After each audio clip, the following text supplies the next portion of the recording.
Hello बच्चों। तो चलिए क्वेश्चन को पहले रीड कर लेते हैं। तो जो क्वेश्चन गिवन है, the time period of a planet depend on the density of the सन।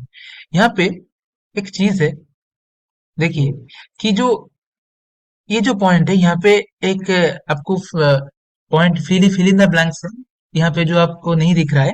तो जो क्वेश्चन है वो है क्या डिपेंड करते हैं नहीं करते हैं, हमको ये पता लगाना पड़ेगा। तो चलिए पहले जो शेप है वो ड्रॉ कर लेते हैं, जो ऑर्बिट का शेप है एक प्लैनेट का वो ड्रॉ कर लेते हैं। तो चलिए ये है शेप एक प्लैनेट का, और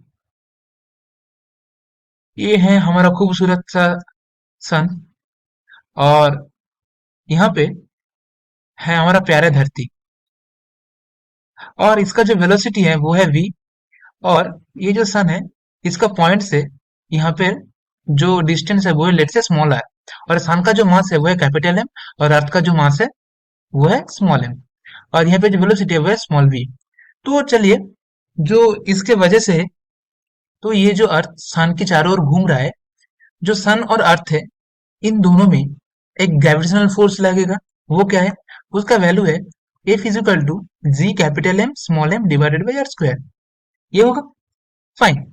और देखिए सन अगर अर्थ अगर सन के चारों ओर घूम रहा है, वो किस लिए घूम रहा है, एक सेंट्रीपिटल फोर्स की वजह से।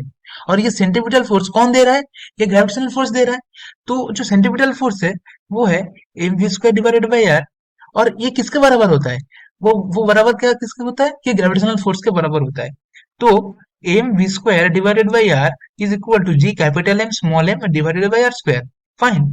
तो यहाँ पे आप देखिए कि जो स्मॉल एम है वो कट गया, यहाँ पे एक आर कट गया और एक आर रह गया, और जो v का वैल्यू होगा यहाँ से वो होगा capital G M divided by R. Fine. और हम क्या जानते हैं, time period capital T is equal to 2 pi R divided by what small V. और जो 2 पाई आर होता है और जिस स्मॉल वी होता है ये है स्मॉल वी, तो G M divided by R. Okay. तो चलिए नेक्स्ट स्लाइड पे जाते हैं।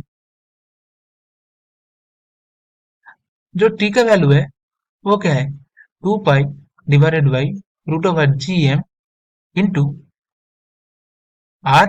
Are 2 pi root over G M R to the power 3/2। Okay. तो यहाँ पे आप क्लियरली देखिए जो टाइम पीरियड टी है वो किसके ऊपर डिपेंड कर रहा है, mass of the planet, mass of the sun. ठीक है, मास ऑफ द सन के ऊपर डिपेंड कर रहा है। Time period inversely proportional to the mass of the सन।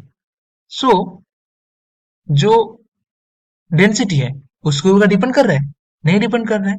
तो यहाँ पे क्या होगा, does not depend on the density of the sun. So this is the answer of the question. I think you have understood it very well.